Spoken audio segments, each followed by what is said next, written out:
I feel like we as the royal we, us in DC, in the media, the lawmakers, we often ask so much of the American people, right? We just had a conversation about what the American people can do to overcome this. And I'm finding myself frustrated, as I think a lot of Americans are, especially folks that watch this show, that they keep fighting, they keep getting out there, they keep voting, they keep trying to stop the things that are happening, and yet they found themselves powerless because you have an administration. You also have a legislative branch that doesn't seem to care that the majority of people look at the things they're doing and have huge issues with them, that they're making, in the words of many civil rights activists over the last couple of days, they're making black and brown people second-class citizens in this country once again. Eugene, and I want to say thank you to all of you for the coverage you're giving this. And I want to start by saying the power is the point. We're not powerless. In fact, we are so not powerless that they are trying to legalize the restoration of Jim Crow. That's what's happening here because our power was working. We had laws across this country that allowed black and brown citizens to be fully realized as members of this society. We have the Americans with Disabilities Act. We have the Fair Labor Standards Act. We have FMLA. We used to have bodily autonomy for women. We were on the way to a multiracial, multi-ethnic, multi-generational, pluralistic democracy. And the racist, fascist leadership that starts in the White House but extends to the Supreme Court, members of Congress, and to the state and local level, they're angry about that. They're angry about the power that the people hold. And what they understand that we sometimes forget is that power is never completely won or lost. It is a tug of war, and we were tugging too hard. And that is why we've seen this vicious and fast, lightning fast, stripping of our power. But they've been at it for years. And the work that I do, the work that so many of us are out there doing, is about restoring our belief that we are entitled to that power. But power is not handed back to you. Power is stolen from you, or in a democracy that effectively works, it is shared. And so our job in this moment is to not be weary because they are fighting hard. They're fighting hard because we were winning.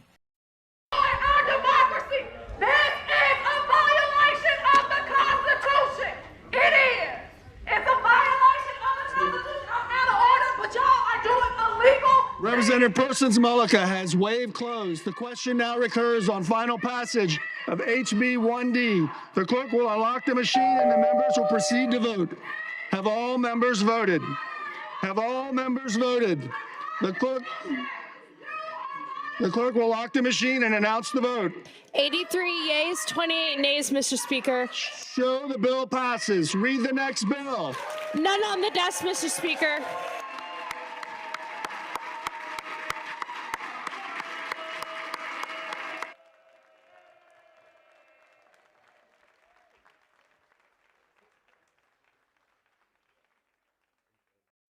Today's decision by this illegitimate Supreme Court majority strikes a blow against the Voting Rights Act and is designed to undermine the ability of communities of color all across this country to elect their candidate of choice. But we're not here to step back. We're here to fight back. Yes. Now, when this decision came out earlier today, it's an unacceptable decision, but not an unexpected decision, because this isn't even really the Roberts Court. It's the Trump Court. Yes. And what we would expect from the Trump Court is an effort to continue their scheme to suppress the vote and rig the midterm elections and beyond. Because these extremists have failed America in every possible way. They failed on the economy. They failed on health care. They're failing as it relates to this reckless and costly war of choice. The extremists have completely and totally failed America. That's right. So they've concluded, aided and abetted by the Trump court, that they have to cheat to win. Yes. In the new Congress, we're going to have to do something about this Supreme Court. And let me be very clear. Everything is on the table. Everything to deal with this corrupt MAGA majority that is issuing political opinions that are designed to bolster the prospects of the Republican Party, and we will not allow them to succeed. Heard my dogs there in the background. They agree. Leader Jeffries, thanks as always. Appreciate you.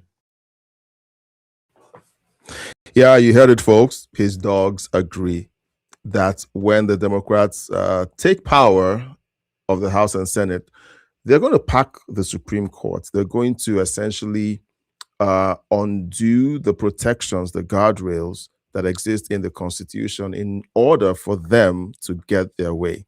Now, he called the Supreme Court illegitimate. And before we get to what Trump said about that, there's something that happened today that most people didn't hear about. And that is that there was a shooting. There was a shooting near the White House. And this evening, I got more information that the shooting actually happened near J.D. Vance's motorcade, but we're going to get to that. Now, the National Guard was called in after Secret Service confirmed an individual was shot near the White House, with the gunshot incident causing the complex to lock down. Always pray for President Trump. He is facing constant threats and danger. Now, let's play this and all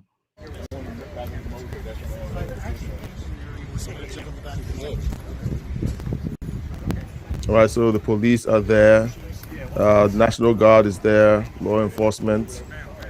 But what we didn't know, that the motorcade of J.D. Vance had just passed by before the incident took place. All right, so that is one angle. We're going to go to another angle.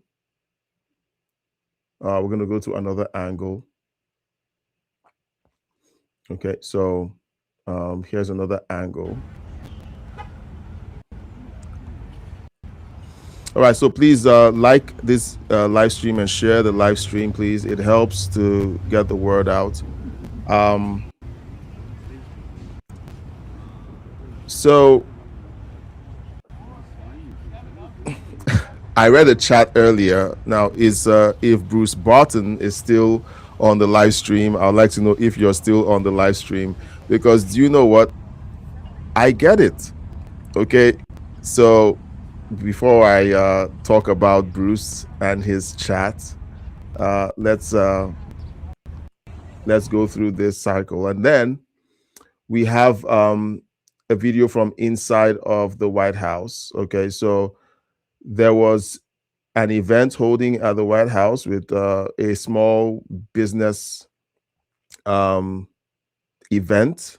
Trump was meeting with small business owners, and they considered shutting down the event, but they went ahead with the event eventually. So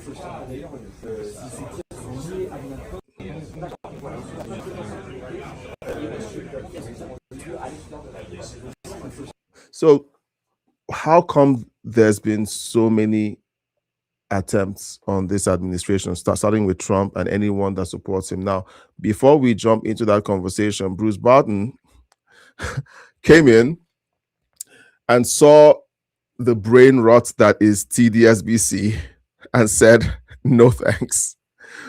So maybe that was his first time of coming to the live stream, and he felt, okay, well, this is a live stream that loves the leftist narrative. No, and then he left. So I hope that he finds our live stream next time and understands that that's not who we are. There was another live stream that we had last year where I was being sarcastic about something that took place on a news report, and someone who jumped into the live stream thought that I was in support of the Democrats' policies but he gave me some grace, and I'm grateful for that. He gave me a few more seconds and figured out that I was being sarcastic and gave us a sub.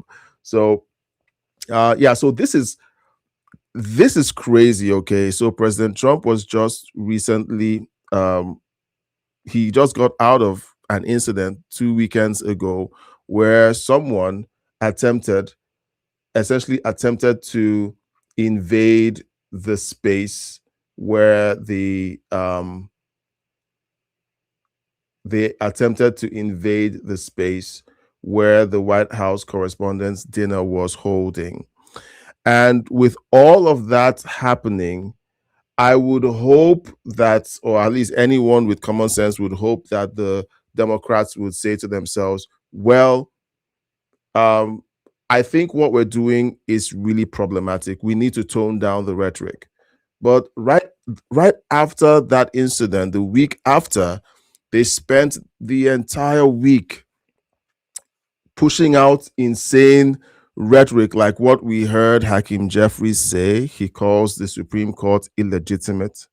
We heard other members of the Democrat Party attacking MAGA, attacking President Trump, using the very same trigger words that we've all been talking about, calling the Republican Party fascists, calling President Trump a Nazi, calling the National Guard, the Gestapo.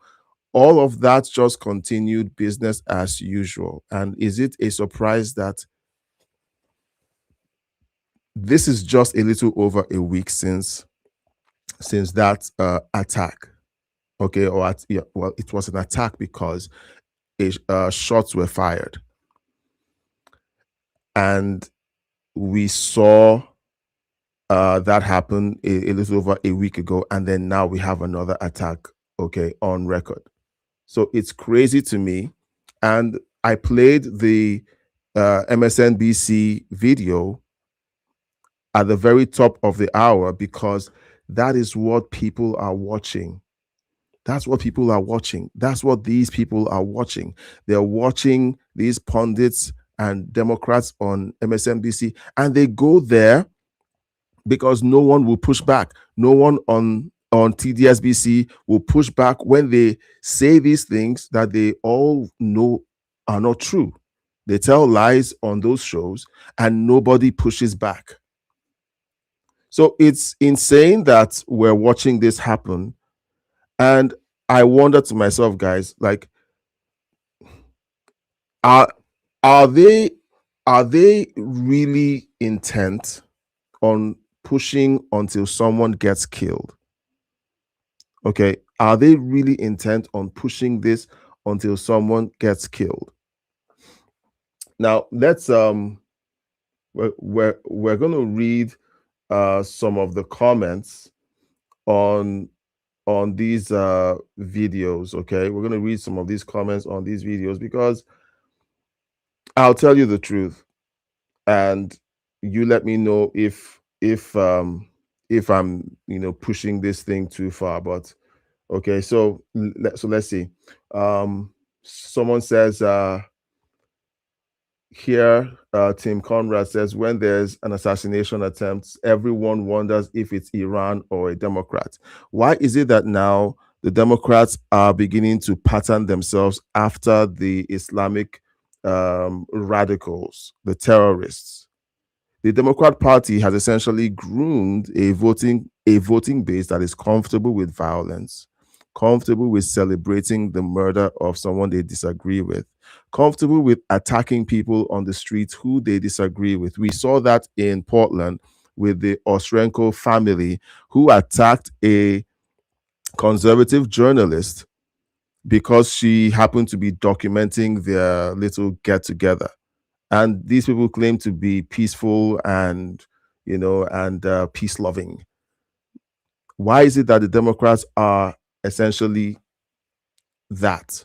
Okay, so I'm sorry, but it's crazy. Okay, so Son Q says they're doing it again because we didn't punish them the last time. Okay, now, so here's my concern. Here's my concern. Not everyone who is conservative has the discipline to contain a response if something really does happen to President Trump. And that's what these people are banking on. They're banking on the conservatives going too far, attacking anyone who does anything to President Trump. You have someone else saying that is not near the White House. It is an intersection on the National Mall. I don't know where that is, but the reports have been coming in saying that it is near the White House, and that J.D. Vance's motorcade had just driven past before the shots were fired. A bystander was hit by a bullet from the assailant, but they say that the person will make a recovery. How many attacks does it take before we can say the Democrats are waging a civil war? Okay. Now, if you're just joining, okay, I want you to jump in the chat and answer me this, okay? Is there a connection between all of the rhetoric that we've been hearing over the last few years, and it just continued last week? We still saw Democrats saying the exact same things we've been pointing out are dangerous, and people are going to get hurt if they keep saying it. And you know what? They just went back to saying the exact same things. And now we have someone else bringing a gun to within the vicinity of the White House. Now, the White House was essentially locked down. Someone here says that wasn't near the White House, so why was the White House locked down? If it wasn't near the White House, why was the White House locked down? So sometimes people just make these comments and they're glib about it. But then again, okay, so nice to know Trump is secure, while the rest of us have to live with millions of illegals because he won't get rid of them.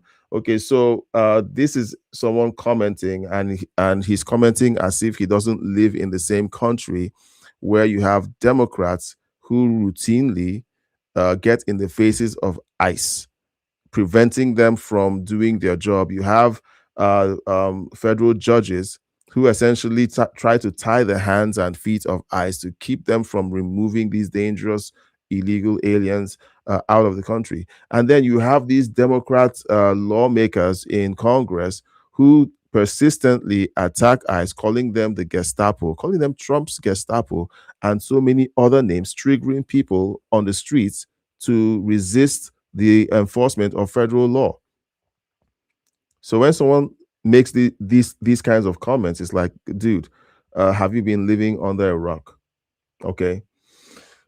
So, and then this might be a bot account. I might be reading bot accounts, but sometimes I wonder if these people are seriously that thick. Okay. So this account says the chaos of a feckless administration. Even the Secret Service is lousy. Okay. So now you're blaming assassination attempts from your side on the administration.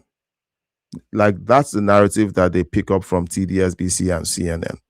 Nothing about no accountability on how the way they've been speaking about President Trump affects the behavior of their side. All of the violence is coming from the left. I'm going to read to you evidence of that, okay? Because last week we had left-leaning voices, CNN and TDSBC, trying to claim that the violence is on both sides. I'm going to read to you how much the violence is on both sides.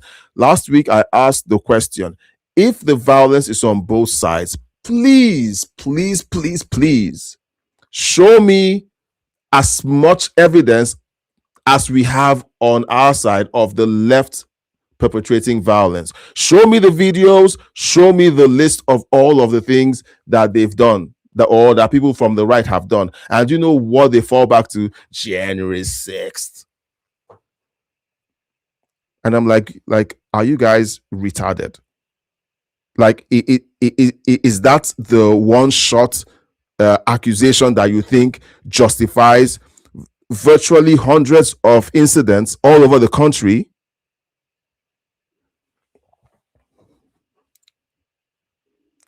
I don't know, guys, but it's upsetting because right now we're living in a very dangerous time, and the left seems to be reveling in the insanity. They love it, and no matter what you say, it's always going to be Trump's fault, like this character here on the screen. All right. So please like and share this video, help it get circulated by the algorithm, and please leave a chat. Okay, don't don't leave me hanging. Right. So we're going to be so that was the essentially that happened today. What we were trying to cover essentially was the fact that Trump was calling for the impeachment of Hakeem Jeffries. All right, so that was the story that I was actually primed for. But with the insanity of this incident, I just had to cover it. Now, Hakeem Thug Jeffries said our Supreme Court is illegitimate. Democrats want to destroy America, and yet we have so-called Republican obstructionists in the Senate still not passing the Save America Act. They hate President Trump so much that they are going to ride out their last days in Congress working with the dirty devil Dems to destroy our country. Rise up, Americans, this November, and let's give the communists one ginormous FU at the polls. And here's essentially the post by President Trump. Hakeem Jeffries, a low IQ individual, said our Supreme Court is illegitimate. After saying such a thing, isn't he subject to impeachment? I got impeached for a perfect phone call. Where are you, Republicans? Why not get it started? They'll be doing this to me, President Donald J. Trump. Now, do you agree with President Trump that Hakeem Jeffries should be impeached? Is what he said an impeachable offense? Okay, let me know in the chat. Now, when you attack an institution with baseless lies, I think that could be grounds for that. I don't know much about how Congress works, but I think that there is merit to his position, because the Democrats will find anything and everything to use against President Trump. Now, here is President Trump talking about Hakeem Jeffries' comment.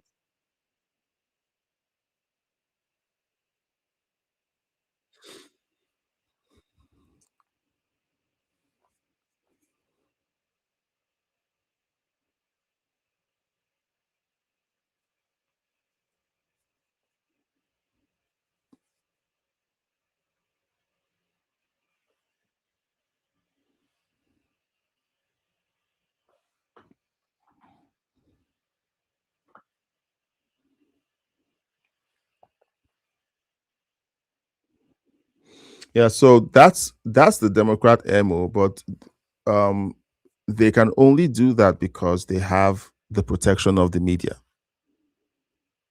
If President Trump said even a fraction of what Hakeem Jeffries has said in the course of his entire career, okay, he would be destroyed by the press. But the Democrats go out there, say the craziest things.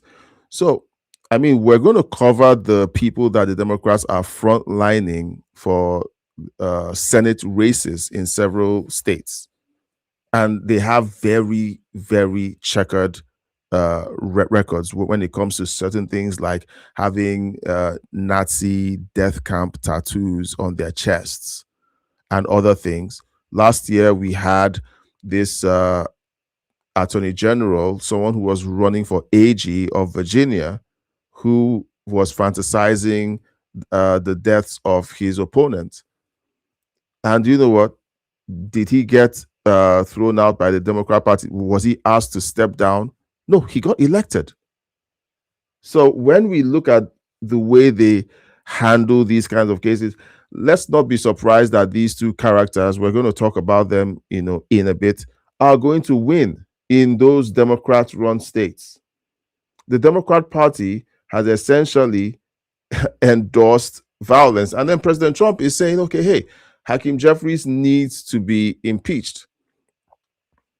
Okay. Now, if I look, my opinion is that there is merit to that impeachment. Okay. Now, President Trump has posted it, and here's Hakeem Jeffries responding to President Trump's tweet. We're going to listen to Hakeem Jeffries respond. Okay.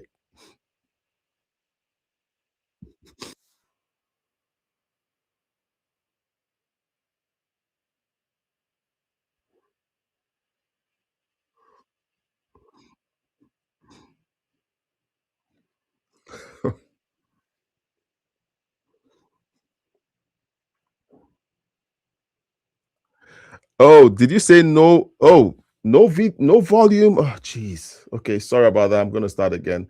So, did that happen to all the videos? I have to. Okay, so I'm gonna have to. I'm gonna have to have a different screen. Where I test the audio. Okay, I'm gonna share this again. Sorry about that. Well, thanks for letting me know.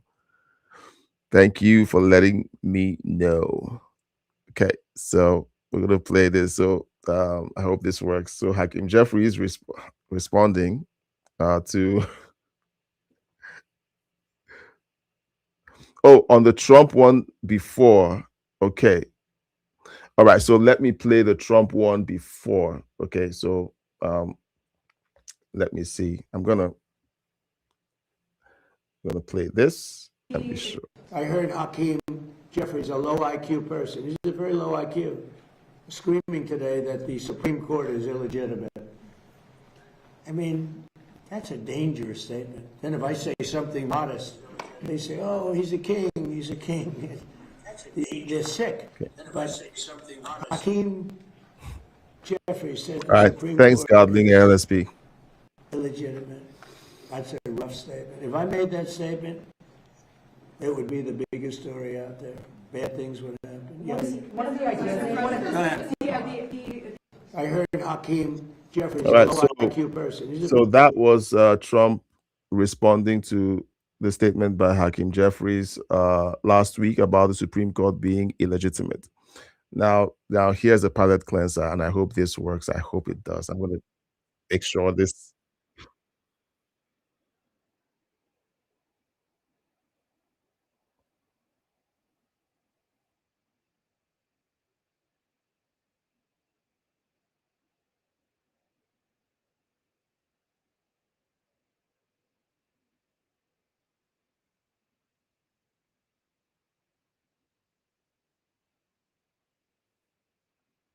Okay. I forgot to share the tab again. I need a producer.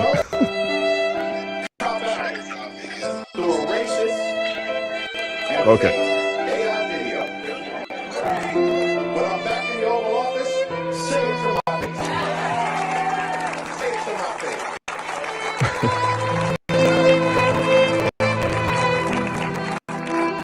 All right, guys. So that was just a palate cleanser. Okay. That was a palate cleanser. Because sometimes you listen to the news, you get so upset. You just need something to just tone down the temperature. Okay. So the Democrats have spent the last week doubling down on the rhetoric. And we're seeing yet another attack or attempted attack today. Shots were fired. A bystander was hurt. Secret Service took down the person, and National Guard was on the scene. So the question remains, okay, and I'm going to ask this because it's more like, okay, hey guys, is there something that isn't getting done, okay, by the administration, by Secret Service, by law enforcement? What exactly is it that is creating these opportunities? Are we simply looking at, okay, hey, the Democrat rhetoric is overboard and is creating this, or are there gaps in security? I mean, I'm just asking. I'm trying to play the devil's advocate here, because yes, we have another attempt on a Trump administration official, or at least the administration as a whole, because J.D. Vance's motorcade had just driven by. It was his security detail that took down that shooter. So what exactly is going on? Personally, and here's my read on this. My read on this is we now have violence as the Democrat doctrine, or as a Democrat doctrine. We have members of the Democrat Party leadership endorsing violence and claiming that they don't endorse violence. You hear it in their language, you hear it in the words they use. And then while they're endorsing violence, they shield their own people who commit violence and then try to project that violence on conservatives. So it is very disturbing. And I want to know what you think about it in the chat. I would love to have a conversation with you guys and find out what you think. Okay, because as far as I'm concerned, this will not end well. It won't end well the way it's going. Right now, we have the last attempts to attack the Trump administration at the White House Correspondents' Ball. A Secret Service agent was shot in a ballistics vest. Today, a bystander got struck by the bullet from the shooter. At Butler, Pennsylvania, a father and husband was killed and 2 were injured, but they recovered. Look, it's ramping up. And of course, we did see what happened with Charlie Kirk last year and the reaction of leftists on social media. This isn't something that shocks them anymore. This is something that they're looking forward to. They're looking forward to this person that we all believe is good for the United States. And that's why most of us voted for him. These people want him killed. These are the same guys who are talking about being democratic. Okay. So I don't know why I'm stuck on this topic, but it's getting really serious out there. It's getting really serious out there. And I think we should have serious conversations about it. Now, when I say serious conversations, I'm not talking about, oh, let's arm ourselves and go out there and do anything. No. It's really about doubling down on our support for the president and his cabinet and his team, doubling down on making sure we show up for local elections. I think it's really that simple. It's really that simple. Now, I read somewhere that Congress or the Senate just voted on a ban on assault firearms.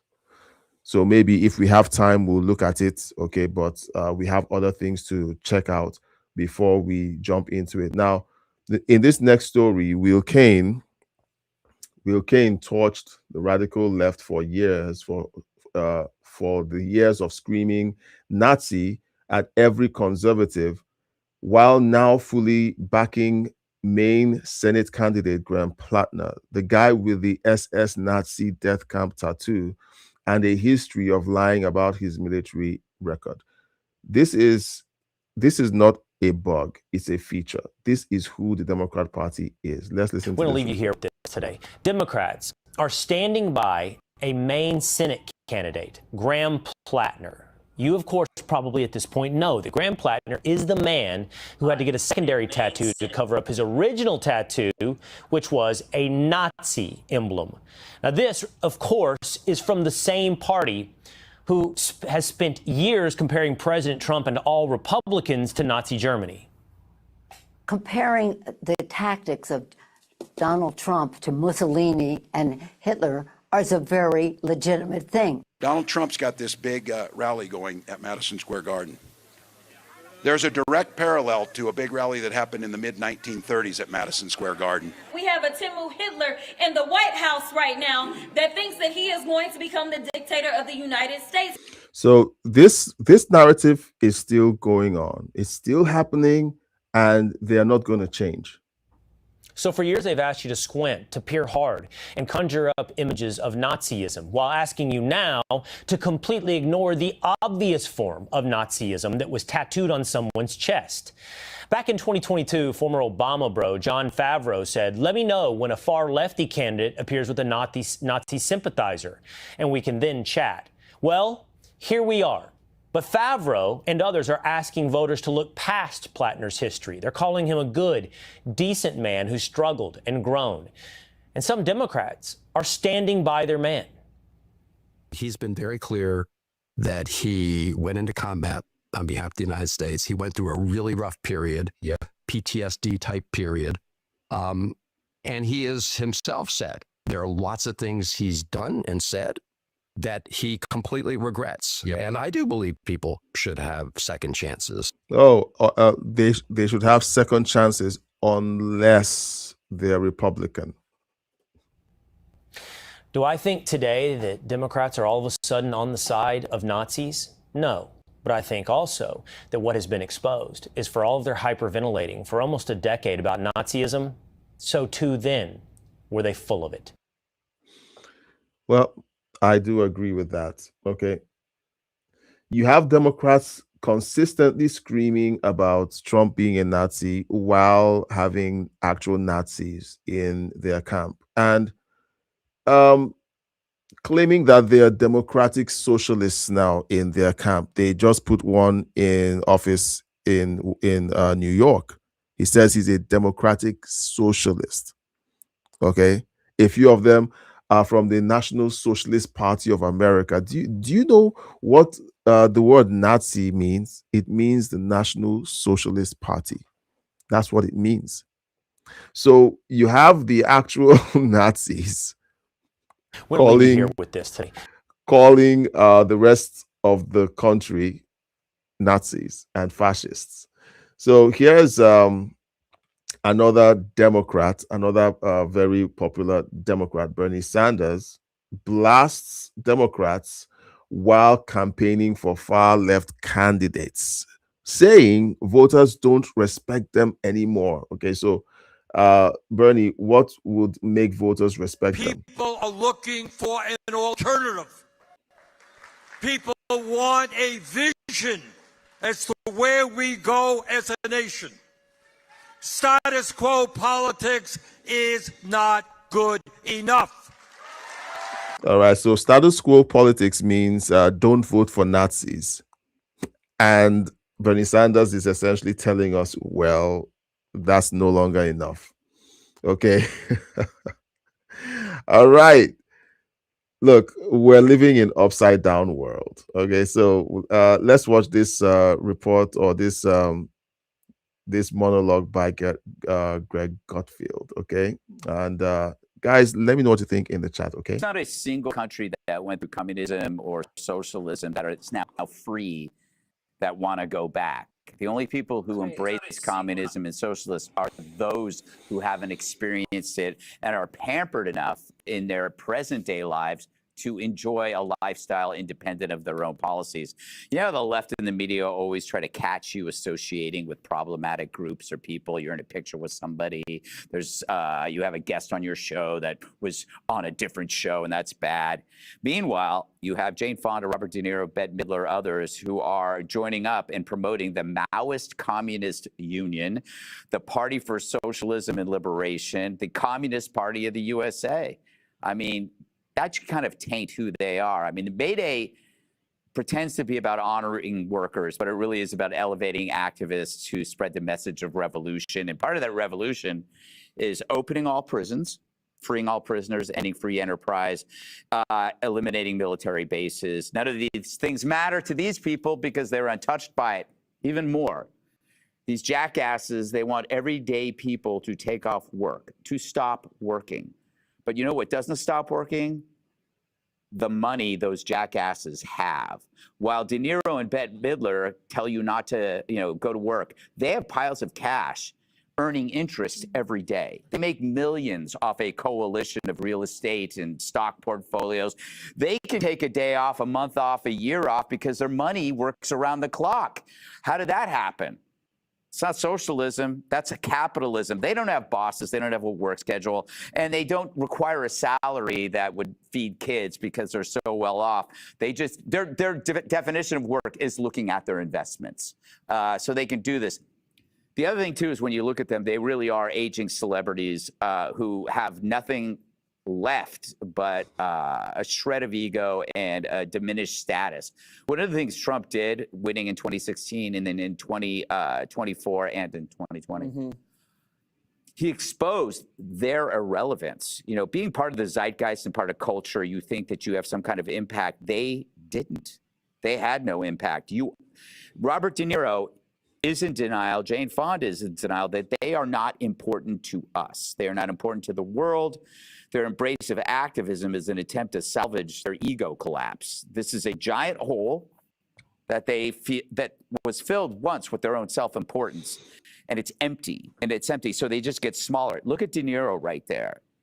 De Niro was a giant figure in cinema. Now he's so small and so petty. He's like a crusty knot of resentment. And when you look at De Niro, that is what ego looks like. It's in human form, this kind of sad, frail thing that needs its own protection. But now Trump just stripped it away, and this is what they have. I love it. Yeah, well, he nailed it. I think that part of why these people hate Trump is that Trump remained relevant. He succeeded in the business world. He stepped over into entertainment. He crushed it in entertainment with The Apprentice. He was in movies. He was in TV shows. Everybody wanted a piece of Trump. And then he decides to step into politics, and then he destroys the opposition in politics. They all hate him for that. It's all envy. It's all envy. And I think Greg Gutfeld is right again. All true. This comment says all true. Gutfeld hits it square on again. Okay, one of the things he mentioned is the ego factor. To me, that is what drives at least 50% of the brainwashed. People would sooner die than betray their ego. And that is a bit of what I see happening whenever you find people and you want to talk with them and discuss policy with them and say, okay, so why do you believe in this policy? Why do you vote Democrat? And they try to tell you, well, it's because Trump is racist. And they were like, okay, you haven't answered the question about why you vote Democrat, but let's go where you're going. Okay, you say Trump is racist. How is he being racist? And then they begin to mumble and shuffle, and then they sidestep into, well, January 6th. They always go there. Okay, they always go there. Now, I promise that we're going to look at this list of incidents because last week we kept hearing this claim. We kept hearing this claim that excuse me, I'm trying to set up the screen so that I can show. Okay, let's do this instead. Yeah, so last week we kept hearing the both sides thing. Okay, both sides, the violence is on both sides. I'm like, okay, fine. And last week I did say, show me an equivalent number of violent attacks, street level violent attacks from right wing MAGA individuals. Like, these are clearly MAGA against people who are Democrats, and I'm still waiting. It's been a week and no one has essentially taken me up on that challenge. But do you know what? Here's what I found. Okay, here's the list of left-wing political violence in the United States since January 2025. Now, we're not going all the way back to January 2016 or January 2010. we're starting with just last year. Okay, we have January 27th, Washington D.C. Riley or Ryan English arrested at the Capitol with Molotov cocktails and knives, plotted to kill Treasury Secretary Bessent, Defense Secretary Hegseth, Speaker Johnson, and burned down the Heritage Foundation. And they cited Luigi Mangione as inspiration. January to April 2025, nationwide attacks, over 20 attacks on Tesla dealerships, vehicles, and charging stations across multiple states tied to opposition to Elon Musk and the Trump administration. March 30th, 2025, Albuquerque, New Mexico. New Mexico Republican Party headquarters was set on fire. ICE equals KKK was spray painted nearby. April 13th, 2025, Harrisburg, Pennsylvania. Cody Balmer firebombed Pennsylvania Governor Josh Shapiro's residence with Molotov cocktails on the first night of Passover, citing Shapiro's stance on Gaza. May 17th. Okay, guys. Okay, like, share, subscribe, hit the like button, hit the heart button. If you can't chat, just hit the emoji button. Okay, just let me know that you're there. Okay, but I want us to have a conversation. I'm reading this, and usually, whenever you present the evidence, leftists always kind of, they go crazy because you're presenting them with evidence, and they say, look, there's right-wing violence, and I'm like, okay, let's have the details. And they don't have the details, and they go back to January 6th. It's always that. May 17, 2025, Palm Springs, California, Guy Bartkus detonated a car bomb at the American Reproductive Center's fertility clinic, injuring 4. DOJ classified motive as anti-pro-life, anti-natalist, and pro-mortalist. Co-conspirator Daniel Park supplied 270 pounds of ammonium nitrate. Oh, there's more. May 21st, 2025, Washington, D.C., Elias Rodriguez shot and killed 2 Israeli embassy staffers outside the Capitol Jewish Museum, shouted, "Free Palestine." Let's keep going.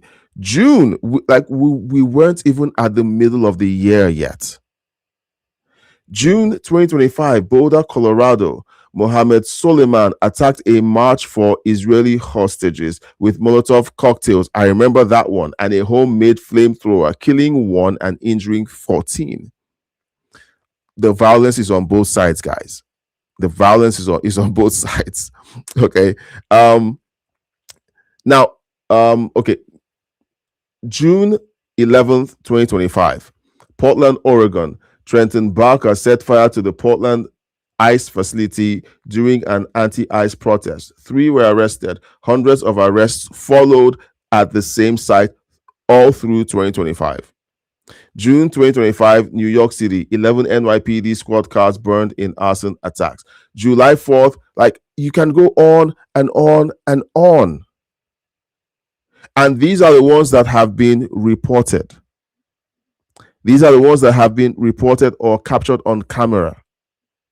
July 4th, you would have the likes of Mehdi Hassan quoting a fake study by a leftist organization claiming that that gang violence in California is right-wing violence.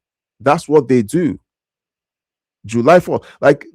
It goes on and on and on. The links to this are in the description of this live stream. So if you want to have it and go to the page yourself, it just goes on and on and on. It is insane. It's insane. And they want us to believe that the violence is coming from both sides. The violence is on both sides. How many times, how many attempts on on Barack Obama did we ever hear of while he was in office? How many attempts did we ever hear of Bill Clinton being attacked or an attempted assassination while he was in office or out of office? He walks around like they all walk around like they own the country. Trump has to literally be in a bubble because the mainstream media, Hollywood, and all the leftists on the planet. And look, Trump doesn't just have to worry about the leftists in the United States. The leftists in Europe, the Islamists, everyone, look, there are leftists all over the world hate him. And they're like, and someone is like, well, there must be something he's doing wrong. Okay, so tell me what he's doing wrong. Tell me what he's doing wrong.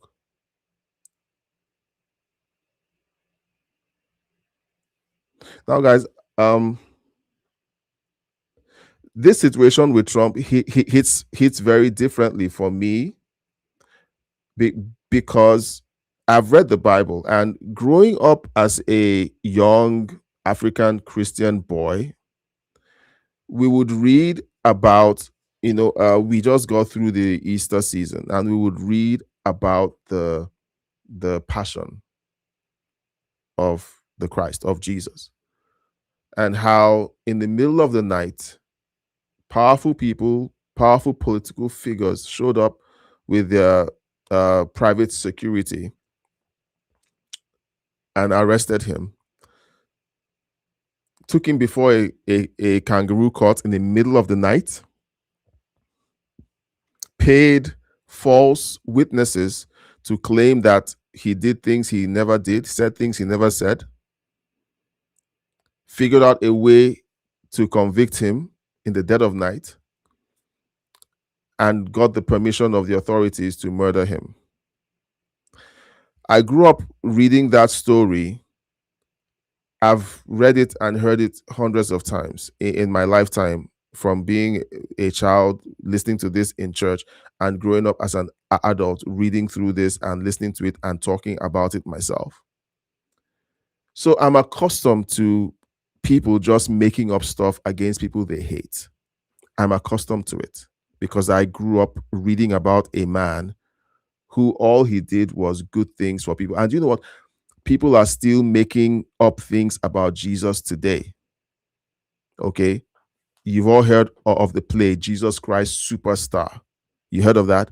You've heard of the best-selling book by Dan Brown, The Da Vinci Code, where they claim that he was shagging Mary Magdalene. They're still making up lies about Jesus today.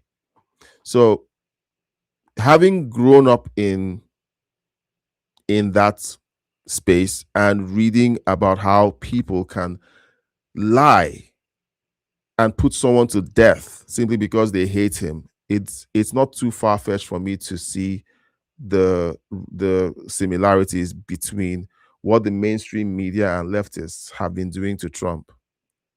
What shocks me is that other people who claim to be followers of Jesus can't see the similarities. The one question I ask them is, can you prove to me that the things you're accusing Trump of being or doing are true? Give me the facts. None of them can. None of them can. They don't have the facts.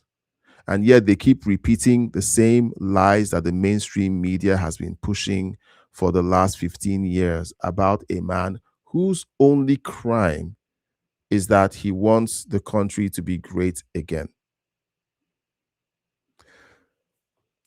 It's a frustrating place to be. It's utterly heart-wrenching for me to sit and watch it now. And I don't believe I have to, no, I don't believe, I can't believe that I have to always couch statements like this in yet another statement to say, I know Trump is not perfect. But the Bible does say, do not bear false witness against your neighbor.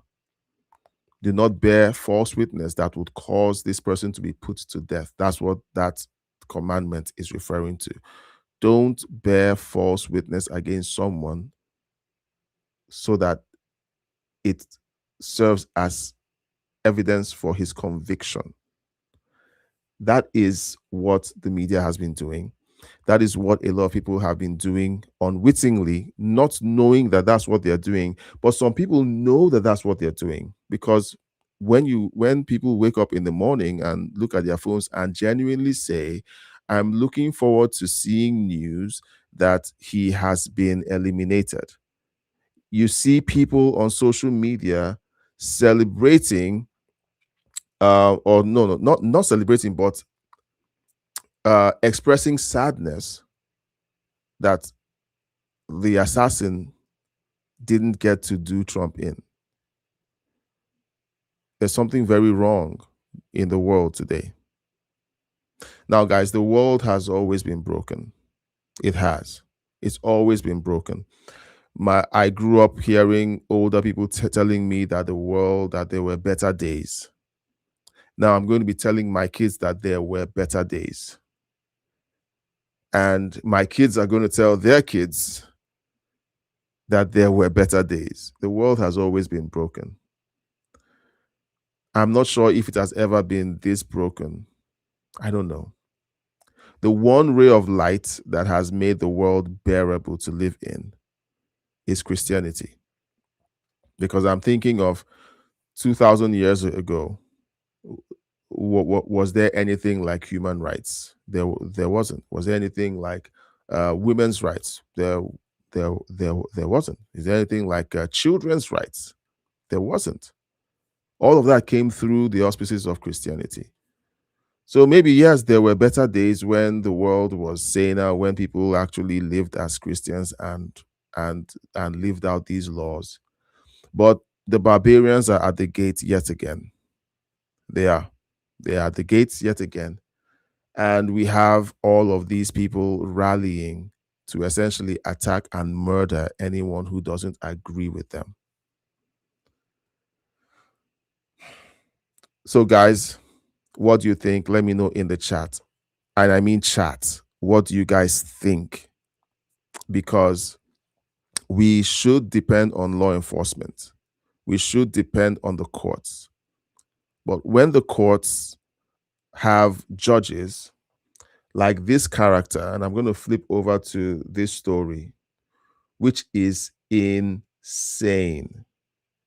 This story is insane, guys. All right. Now, while you're giving me your thoughts in the chat, this story is insane. It is strange that not a single judge in DC had a thought anywhere close to this for any of the January 6 people they maliciously protested. Now, what is he talking about? Breaking news. The judge presiding over Cole Thomas Allen's case for the White House Correspondents Association dinner, Zia Faruqi, apologized to the suspect today in court for the treatment he received. As far as, look, if I was just a casual guy reading it, I would think that this judge considered this guy a hero, that he was being poorly treated because he was meant to be treated better. He was about to perform a public service, and now he's being treated like a criminal, which he is. Now let's listen to this report. This is crazy. Let's see. Judge Zia Faruqi apologized to suspect Cole Allen for the treatment he's received so far while he's been behind bars. He's been put on suicide watch by the Department of Corrections, and the judge was asking why.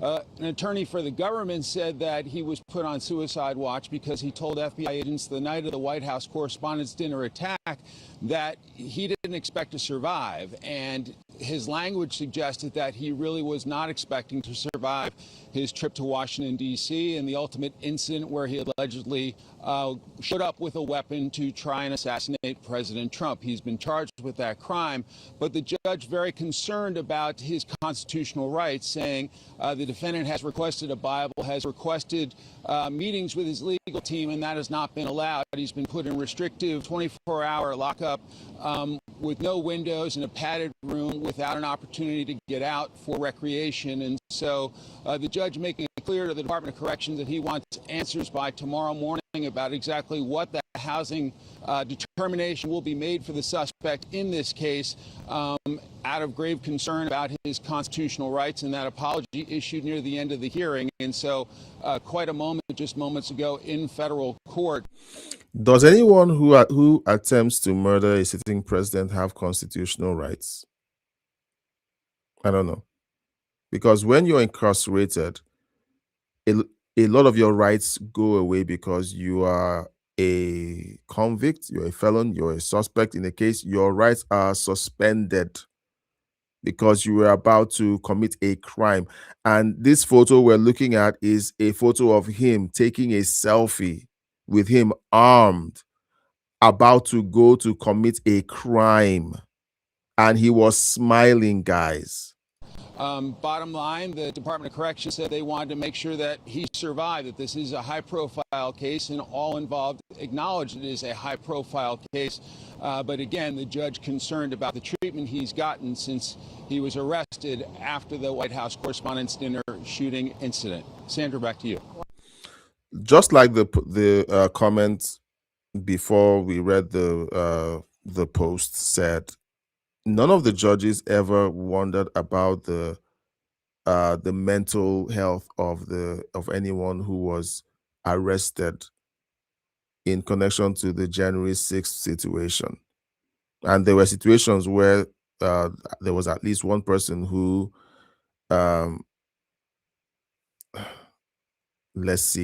harmed themselves permanently. They didn't care about their mental health. They didn't care that they were in very poor circumstances. There's a two-tier justice system at play from all indication. A lot of people might be shocked by that.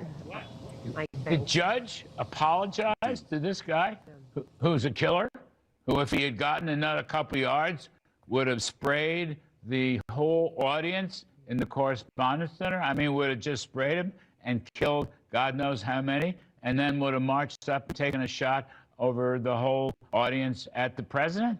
And we're apologizing to this guy? I don't get that. Seems more concerned about his constitutional rights in some cases than others. Constitutional rights. So that is what's going on now.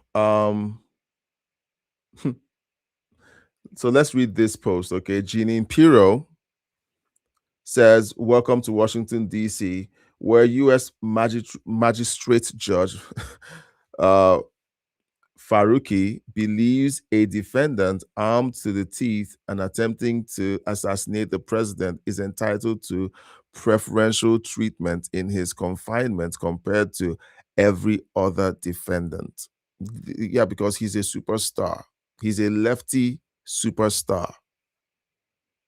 That's what they're saying. That's what they're I don't know, guys. If my 15-year-old does something and all his siblings see him doing that thing, and they see their mom and I it's supposed to be a bad thing that he did. It's meant to be a bad thing. And then they see their mom and I treating him with a lot of consideration, in the sense of we're giving him extra consideration, allowing him to have more screen time. We're essentially rewarding his bad behavior. What do you think that telegraphs to the younger kids? It tells them that mom and dad are perfectly fine with this, but maybe mom and dad just want you to hold off on the insanity until you're older, or mom and dad aren't really that serious about this crime that you committed. Wink, wink, nod, nod. You have this judge apologizing to someone who was about to murder the president. Of course, we should be able to pick up a hint which way this judge votes.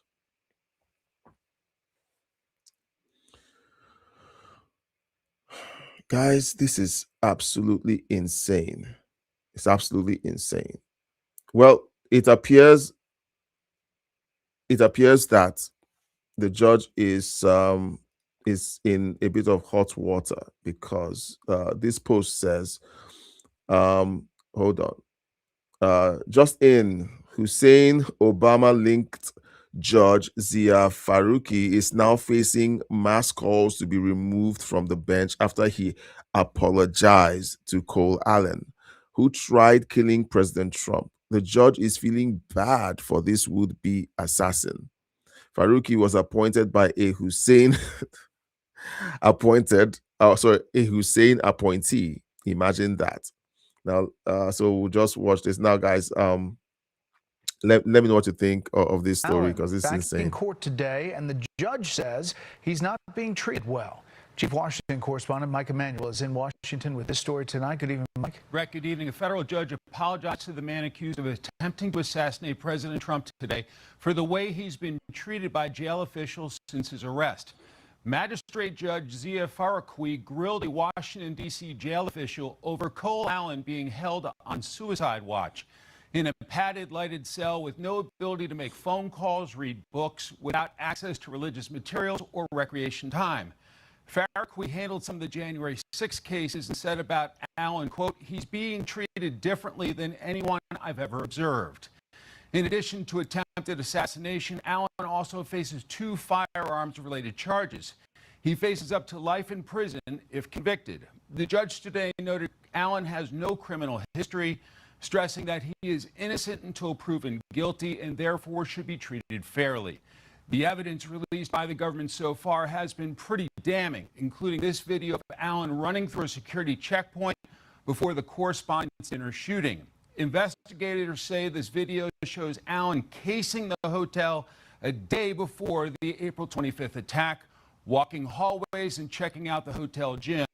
While in isolation, Allen has been going through a psychiatric evaluation to see if he is suicidal. A Justice Department prosecutor said Allen told FBI agents he didn't expect to survive the assassination attempt. And in an email, Allen said he wanted to extend his appreciation to many people since he will not likely be able to talk to them again. The judge told Allen he would get him the Bible that he's been requesting. He acknowledged it is a high-profile case, but claims Allen should not be in solitary confinement. The judge is demanding an update from the Department of Corrections by 9 a.m. tomorrow if Allen will be moved to a more comfortable cell, perhaps with a window.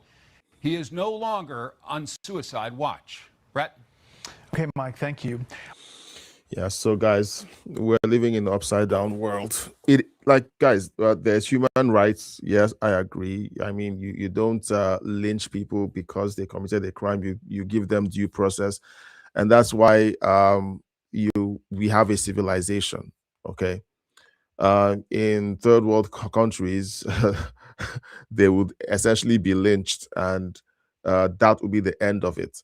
Okay, but that's not how civilized society operates. He's being given due process, but now due process is being converted to preferential treatment. He's being given preferential treatment. Essentially, he's a celebrity. He attempted to harm the Trump administration. So is this a signal to everyone else out there? Just days after you have someone standing on a street corner with a firearm, just today, okay? It's because behavior like this isn't being punished adequately.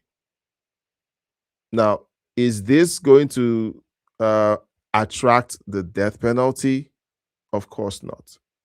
This person is going to spend the rest of their life in prison, being fed and housed and clothed by the taxpayers, and he's going to have fan mail. He's going to have fan mail. He's going to have people who are like, okay, I love you and I want to be like you. This guy's going to have fan mail, And anyone else out there who wants to do the same thing will simply say to himself, well, what's the worst thing that could happen? Well, I'll spend the rest of my life in jail. So there's no downside for them. Okay, I'll spend the rest of my life in jail, then I'll be a celebrity, because most of them have lived inconsequential lives.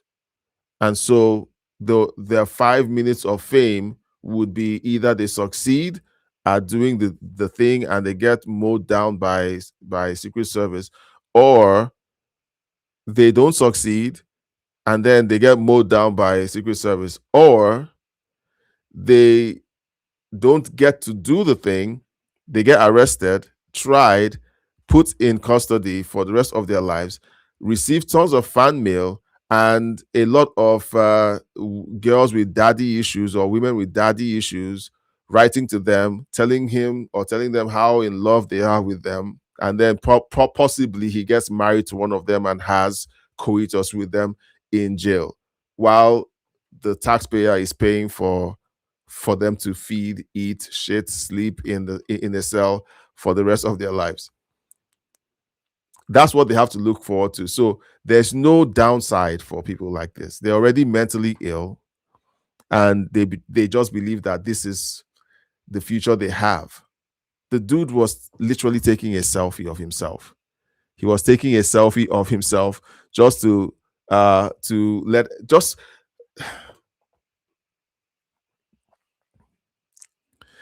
It's upside down world, guys. Okay. It's just crazy. All right, let's see. Oh, do you know what, guys? I had a bunch of comments to read. Okay, so do you mind if I read a few comments from the last video we did? All right, do you mind if I read a few comments? Because I read through every comment that comes in on the live streams after the fact. So sometimes you guys watch live and then you know maybe you're watching on the screen and you can't send a chat or anything. Now these are comments from the last video where we covered the Hakeem Jeffries insanity and how Democrats have essentially been crazy about this entire thing. So here's one commenter, Saul Batewaite, says, here we go with this nonsense. Okay, so that's how a lot of people feel about this. Daniel Erickson says, Democrats started it, SCOTUS finished it, karma is a B, and it's a bad day to be a Democrat. That is essentially in response to the Supreme Court ruling on gerrymandering according to racial lines.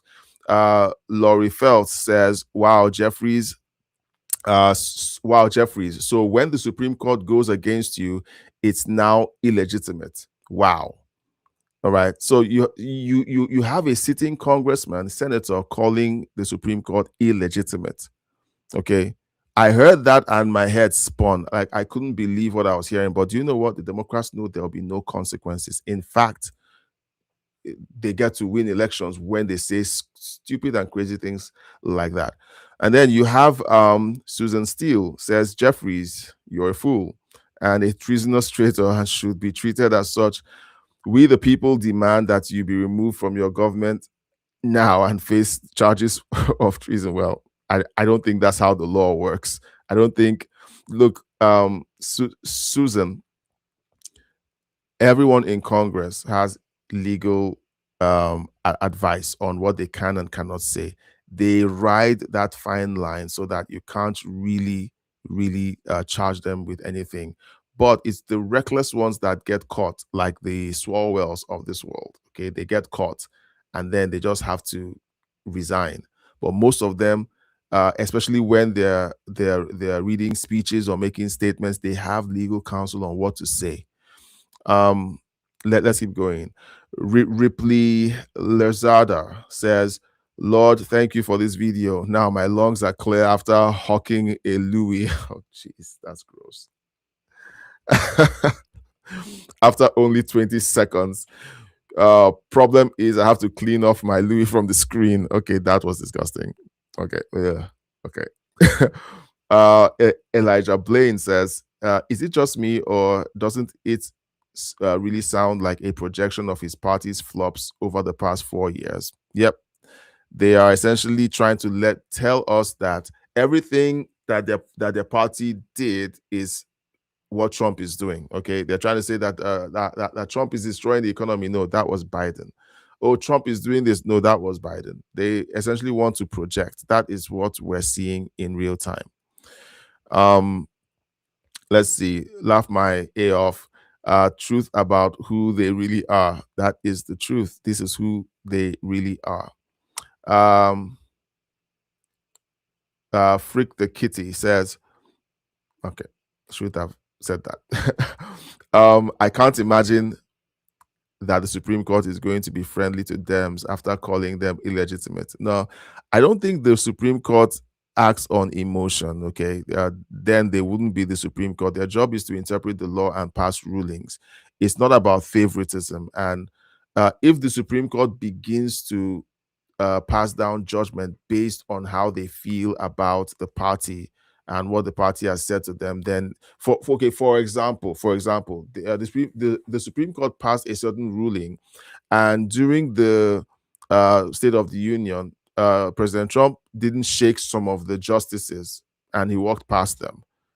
Okay, and I'm not sure he shook any of them because he wasn't happy with the ruling that they made on the tariffs. Now, a few weeks later, they passed this ruling that Democrats are freaking out over. So it's not about what anyone says to them or how they feel about anyone. It's really just about the interpretation of the law. That is why the Supreme Court is the Supreme Court. These people are top. They're the best of the best, and their job is to interpret constitutional law with respect to the entire nation. That's their job, without being swayed by politics or by preferences or who they like or hate. And that's why a lot of us have a huge problem with some of the justices that were picked by the Democrats. Like, anyway, let's keep moving. Let's move on. Let's move on. I don't want to editorialize that too much.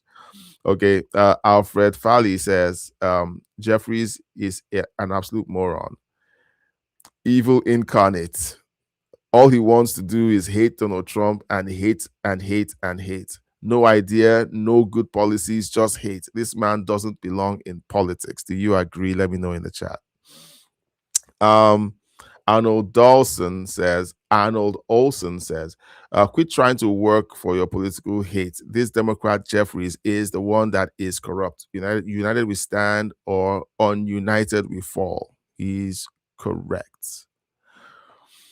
Paul Butler says, Democrats can talk all they want about how it's unconstitutional. However, the Supreme Court ruled that it is constitutional, and we are not fools. So Democrats should have remained silent and just been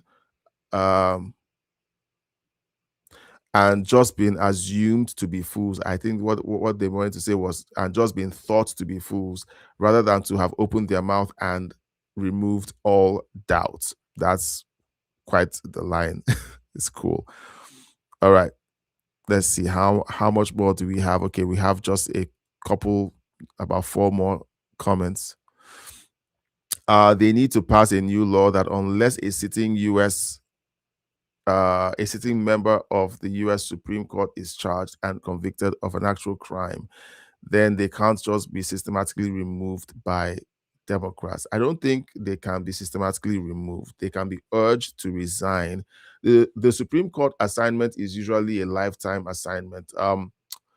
I think last year, or was it 2 years ago, the Democrats tried to impeach one of the justices. They attempted an impeachment, but it didn't happen because has a Supreme Court judge ever been impeached? Let me ask Grok. Has a Supreme Court judge ever been impeached? That is something I should Supreme Court judge ever been removed by impeachment. I need to know because I say stuff and I'm like, I don't know. Okay, so let's see. The crap from this crap from Jeffries is just more proof about how corrupt those treasonous Democrats truly are. They are trying everything to steal control over this country so they can rule with an iron fist. Same person. In other words, they want to be dictators and are even trying to hide it.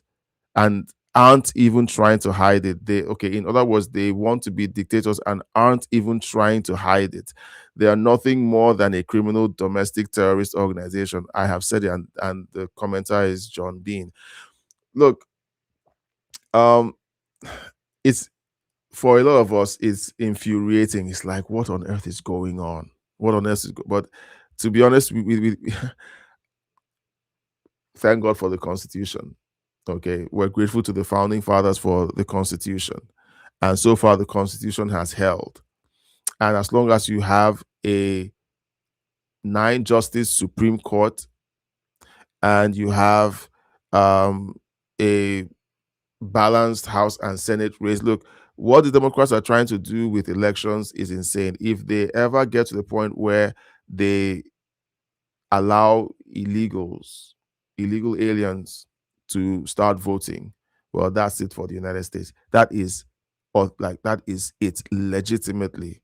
The United States is over because all of those people are going to vote blue, and that would mean you're going to have Democrat run. Look at California. Okay, that is the future of America. Okay, you're just going to be one gigantic Californian continent.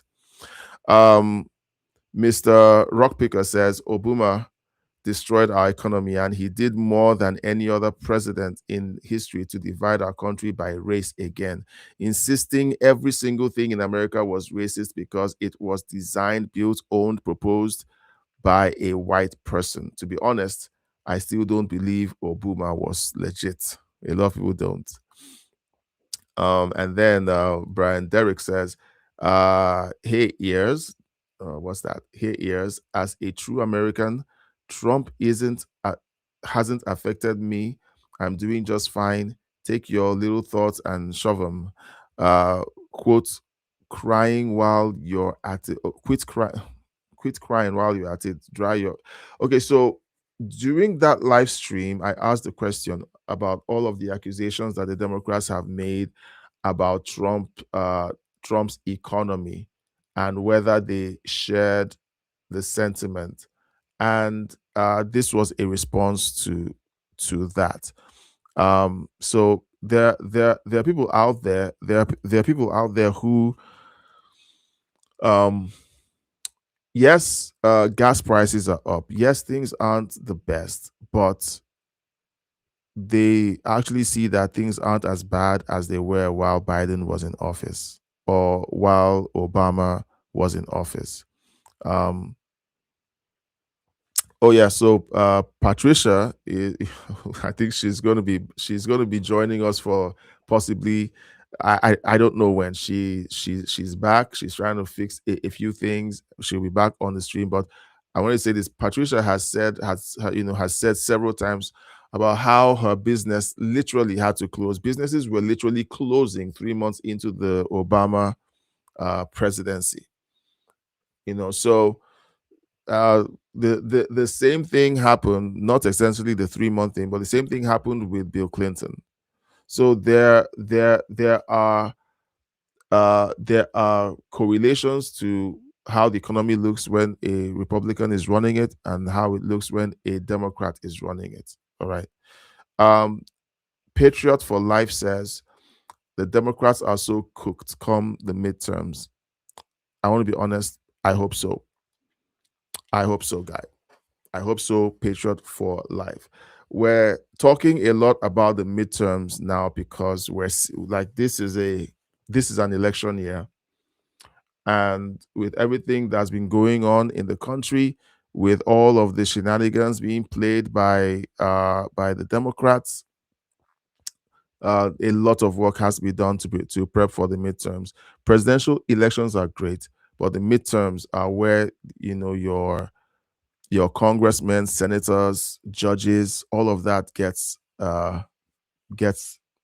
elected. All right. So I asked Grok, has a Supreme Court judge ever been removed by impeachment? And the answer, in short, is no. No U.S. Supreme Court justice has ever been removed from office by impeachment. So the impeachment that they attempted to run the last time they tried it, I think they were trying to get one of the conservative judges. They were trying to get them impeached and removed. That has never happened, and I don't think it will ever happen. But has a former president, ever been convicted and dragged through the courts where they tried to put him in jail for the rest of his life? No. So never say never with the Democrats. All right. So guys, thank you so much for the comments. If you're watching and I read your comments, amazing. Gardening LSB, thank you for letting me know that the volume was low. How is the back doing? I hope you don't mind me asking during the live stream, how is the back doing? I think about you virtually every day. I hope I hope your back is doing better. I hope you're resting and you're good. I do appreciate you staying up late with me, and I thank you for tolerating my schedule. Now, for those of you out there who pray, I would like to ask you to pray for my family and I. Okay. So we're going through a season, okay, as a family, and that's all I'm going to say about that. So just pray for us, and keep us in your prayers. I don't want to say too much on the internet. It's kind of private and stuff. So Gardening LSB, thank you for your comments in the chat. For the rest of you who are watching right now, thank you for hanging out and being such a blessing to the channel. You simply showing up and watching keeps things going. But here's the thing: if this is your first time, please consider subscribing to the channel. Hit the bell icon so that whenever we go live or post a new video, you get notified. Just a quick update. I just started a newsletter. I just started a newsletter because I was thinking to myself, what can I do for my audience that would be beneficial to them? And I thought, I've been thinking about this for months. I'll not lie. It's hard to figure out what to give to your audience when all you talk about is the news. So I started a newsletter today, and I'm going to share the screen. Okay. The link is simply visit crossroadsirl.com, and then okay, I'm gonna drop the link in the chat so you can just tap on it and head in there. It's all you have to do is sign up to the website, and you should have access to the newsletter once you're signed up on the website. Now, I'm going over a process where I go through the leading headlines and then I write a story or a newsletter on those stories. But I also cover how the left-wing media has reported on the story. And essentially, I also go back and see how they reported on similar stories like that in the past. If this interests you and you'd like to look at it, it's not going to cost you anything. Okay, just you get it every day, you read it. So it's just something extra that I want to give to my audience. I hope you like it. Let me know what you think. Comment in the comments and let me know what you think of it. If you enjoy it, I'm going to keep doing it. If you don't enjoy it, I'm going to pack it up. Okay, I don't want to waste your time. So that is a new thing that I'm doing for you, and I just want to say I'm thinking of you guys, and I want to continue to provide value for you. And as much as I can, I'm going to keep working hard to make this experience better. We also have the main channel. Some of you are watching from the main channel. Some of you are watching from the backup channel. So if you're watching on the main channel, what tends to happen is the videos tend to stay up for a little bit, but they get unpublished. That is because I know that most of you haven't yet figured out how to move over to the backup channel.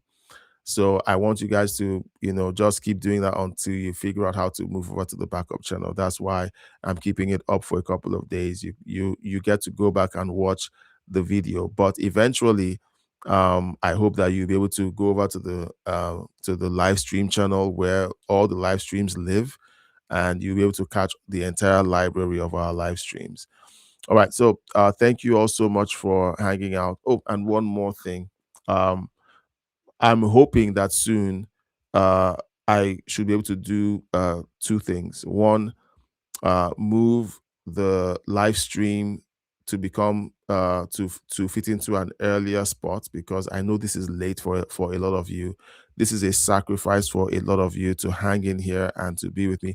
Most of the audience would prefer to join anytime between 8 p.m. and 9 p.m. Eastern.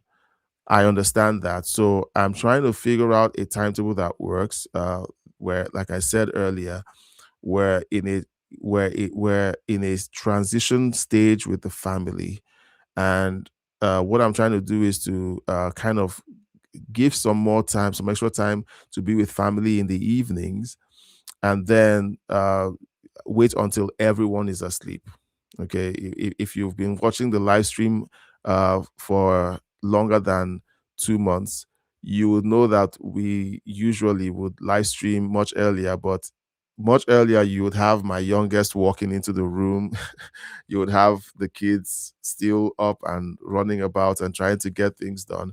So I'm trying to kind of clear that up and be there and be a father, and be sure that they have 100% of me while they are awake, so that when everyone is asleep, I can come and try and give 100% to you. And I hope that the 100% is showing. But if it's not, let me know in the comments or in the chat. All right, guys. I love hanging out with you guys, but we're at the end of the show. Thank you so much for being here. I do appreciate all that you do. Thank you so much. And I'll catch you on the next one. Bye-bye.